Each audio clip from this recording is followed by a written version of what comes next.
بسم اللہ الرحمن الرحیم۔ محترم ناظرین، السلام علیکم۔ ام المومنین حضرت ام سلمہ رضی اللہ تعالی عنہا فرماتی ہیں کہ جس رات کی صبح امام حسین علیہ السلام کی شہادت ہوئی، اس رات میں نے کسی کو ان کی شہادت کے بارے میں شعر پڑھتے ہوئے سنا۔ یہ سنتے ہی میں چونک پڑی، چاروں طرف شعر پڑھنے والے کو تلاش کیا، لیکن کہیں کوئی نشان بھی نہ مل سکا۔ بے ساختہ آنکھوں سے آنسو جاری ہو گئے اور اس شیشہ کو کھول کر دیکھا جس میں سرکار دو عالم صلی اللہ علیہ وآلہ وسلم کی عطا کردہ کنکریاں رکھی ہوئی تھیں۔ وہ کنکریاں جنہیں دیکھ کر سرکار دو عالم نے ارشاد فرمایا تھا کہ جس دن یہ خون بن جائیں سمجھ لینا کہ میرا حسین میدان کربلا میں شہید کر دیا گیا۔ تو میں نے دیکھا کہ ان کنکریوں سے خون بہہ رہا ہے۔ حضرت ابن عباس رضی اللہ تعالی عنہ نے فرمایا کہ میں نے ایک دن دوپہر کے وقت حضور صلی اللہ علیہ وآلہ وسلم کو خواب میں دیکھا کہ ریشِ مبارک کے بال غبار آلود ہیں اور خون سے بھرا ہوا شیشے کا ایک برتن آپ کے دست اقدس میں ہے۔ میں نے عرض کیا، سرکار، میرے ماں باپ آپ پر قربان، یہ خون سے بھرا ہوا شیشہ کیسا ہے؟ سرکار دو جہاں صلی اللہ علیہ وآلہ وسلم نے انتہائی غم کی حالت میں ارشاد فرمایا کہ آج صبح سے حسین اور ان کے ساتھیوں کا خون جمع کر رہا ہوں۔ اس برتن میں حسین اور ان کے ساتھیوں کا خون ہے۔ حضرت ابن عباس رضی اللہ تعالی عنہ فرماتے ہیں کہ میں یہ بات سن کر چونک پڑا۔ جب شہادت امام علیہ السلام کی خبر آئی اور میں نے خواب کے وقت پر غور کیا تو میرے خواب دیکھنے اور شہادت امام کا وقت ایک ہی تھا۔ نازیہ عظمیہ کہتی ہیں کہ جس دن امام حسین علیہ السلام میدان کربلا میں شہید ہوئے، اس کے دوسرے روز ہم لوگ صبح کو اٹھے تو تمام برتن خون سے بھرے ہوئے تھے۔ آپ علیہ السلام کی شہادت کے بعد آسمان اتنا تاریک ہو گیا تھا کہ دن کو تارے دکھائی دیے۔ ایک روایت میں ہے کہ 7 دن تک آسمان اس قدر تاریک رہا کہ دیواریں ایسی معلوم ہوتی تھیں گویا شہاب میں رنگی ہوئی ہیں، اور ستارے آپس میں ایک دوسرے سے ٹکراتے ہوئے نظر آتے تھے۔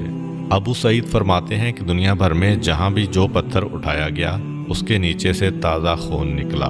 آسمان سے خون برسا۔ خراسان، شام اور کوفہ وغیرہ میں ہر گھر کے در و دیوار پر خون ہی خون نظر آتا تھا۔ جن کے کپڑوں پر یہ خون پڑ گیا تھا ان کپڑوں کا ایک ایک تار علیحدہ ہو گیا، مگر خون کا دھبا نہیں گیا۔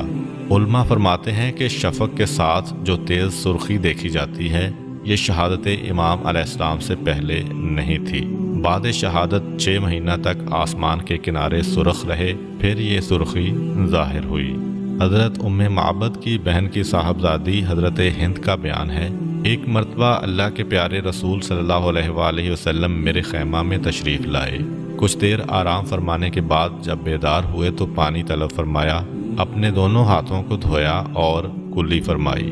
خیمہ کے باہر جھاڑیوں میں جہاں پر حضور نے کلی کا پانی ڈالا تھا، صبح ہم نے دیکھا تو وہاں پر ایک عجیب قسم کا درخت پیدا ہو گیا ہے جس میں بڑے بڑے پھل لگے ہوئے ہیں، جن میں عنبر کی جیسی خوشبو اور شہد جیسی مٹھاس ہے۔ ان پھلوں میں یہ خاصیت تھی کہ اگر بھوکا کھائے تو سیر ہو جائے، پیاسا کھائے تو سیراب ہو جائے، بیمار کھائے تو شفا یاب ہو جائے، اور کوئی اونٹ یا بھیڑ بکری وغیرہ اس کا پتہ کھائے تو اس کا دودھ زیادہ ہو جائے۔ ہم نے اس کا نام شجرہ مبارکہ یعنی برکت والا درخت رکھا تھا۔ اطراف و جوانب سے کثیر تعداد میں لوگ آتے تھے اور اس سے فیض حاصل کرتے تھے۔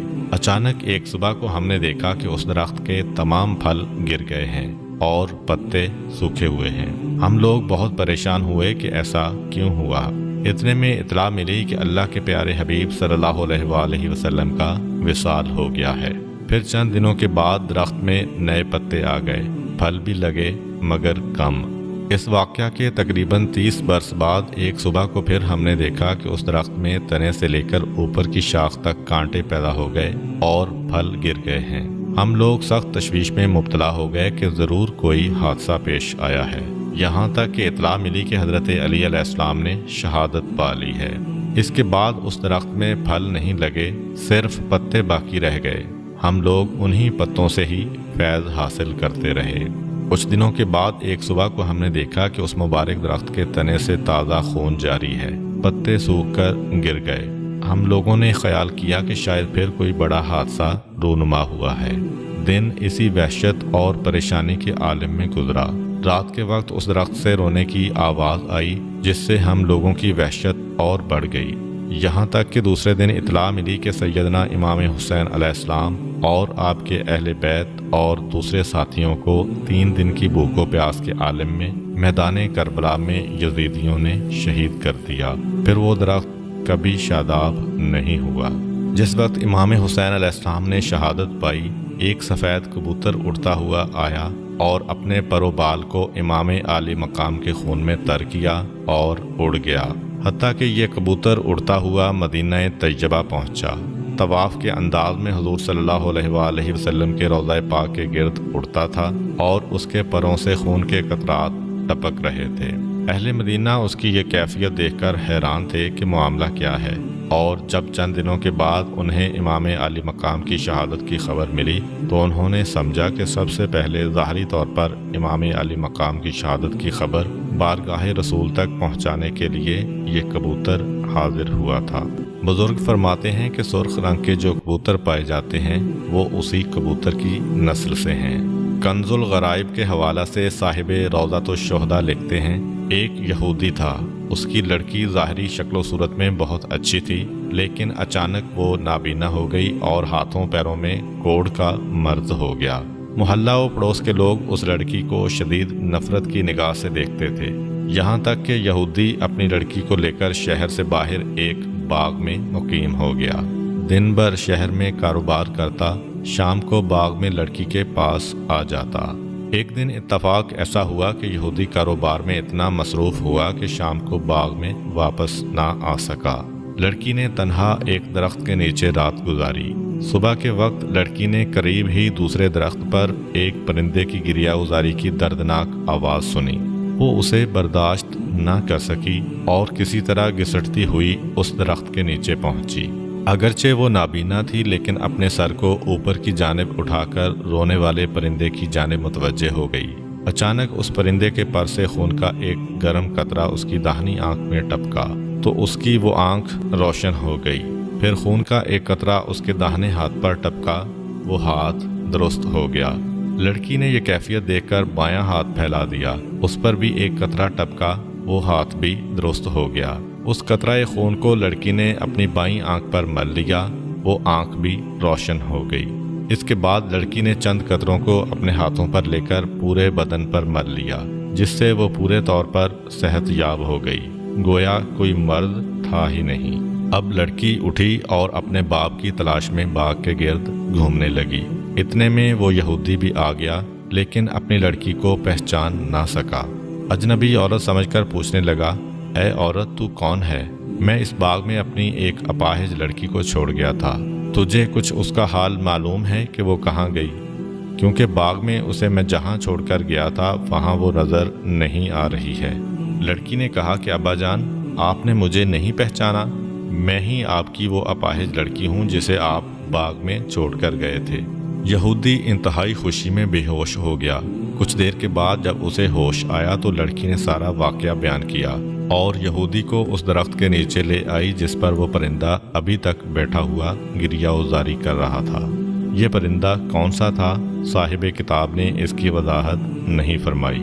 یہودی نے اس پرندے کی جانب مخاطب ہو کر کہا کہ اے مبارک پرندے، تیرے گریہ وزاری کا سبب کیا ہے اور تیرے پروں سے ٹپکنے والے یہ خون کے قطرے کیسے ہیں جن سے ایسی برکات کا ظہور ہوا ہے؟ اللہ عز و جل نے اس پرندے کو قوت گویائی عطا فرمائی۔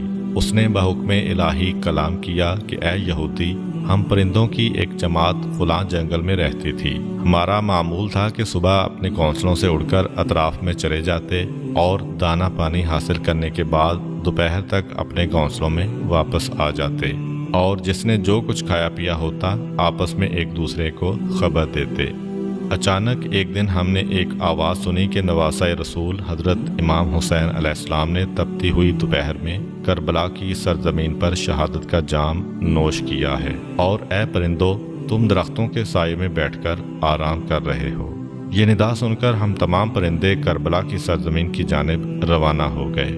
جس وقت ہم وہاں پہنچے تو دیکھا کہ جگر گوشہ رسول امام حسین علیہ السلام شہید ہو چکے ہیں۔ اور ان کے جسم اطہر سے ابھی تک تازہ خون جاری ہے۔ یہ کیفیت دیکھ کر تمام پرندے گریہ زاری میں مشغول ہو گئے۔ مجھ میں برداشت کی طاقت نہ رہی۔ میں نے اپنے آپ کو آپ کے بہنے والے خون میں گرا دیا، اپنے چہرے اور اپنے بالوں پر کو آپ کے مبارک خون میں تر کیا اور وہاں سے اڑ کر میں یہاں آ گیا ہوں۔ یہ اسی خون کے پاکیزہ قطرات ہیں جو میرے پروں سے ٹپک رہے ہیں، اور اس خون کے مبارک قطرات جہاں بھی ٹپکتے ہیں وہاں خیر و برکت کا ظہور ہوتا ہے۔ پرندے کی زبان سے یہ گفتگو سن کر یہودی نے کہا، اگر امام حسین علیہ السلام کے نانا جناب محمد رسول اللہ صلی اللہ علیہ وآلہ وسلم حق پر نہ ہوتے تو ان کے نواسے امام حسین علیہ السلام کے خون پاک کے قطروں سے ایسی خیرات و برکات کا ظہور نہ ہوتا اور میری اپاہج لڑکی کو شفا نہ ملتی۔ چنانچہ یہودی اپنے پورے گھر کے ساتھ مشرف با اسلام ہو گیا، اور جب کبھی بھی کوئی اس کے اسلام لانے کی وجہ پوچھتا تو اس واقعہ کو بہت تفصیل سے بیان کرتا۔ وابل خزائی ایک شاعر تھا۔ اس کا بیٹا بیان کرتا ہے کہ انتقال کے وقت میرے باپ کا چہرہ سیاہ ہو گیا۔ میں نے انتہائی رازداری کے ساتھ بغیر کسی کو اطلاع دیے ہوئے اپنے باپ کو دفن کر دیا، لیکن اپنے باپ کی یہ کیفیت دیکھ کر میں بہت رنجیدہ رہتا تھا۔ ایک رات میں نے خواب میں دیکھا کہ میرے باپ کی شکل بہت ہی نورانی ہو گئی ہے اور عمدہ سفید نورانی لباس پہنے ہوئے ہے۔ میں نے پوچھا کہ اے باپ، اللہ رب العزت نے آپ کے ساتھ کیا معاملہ کیا؟ انہوں نے جواب دیا کہ اللہ تعالیٰ نے مجھے بخش دیا ہے۔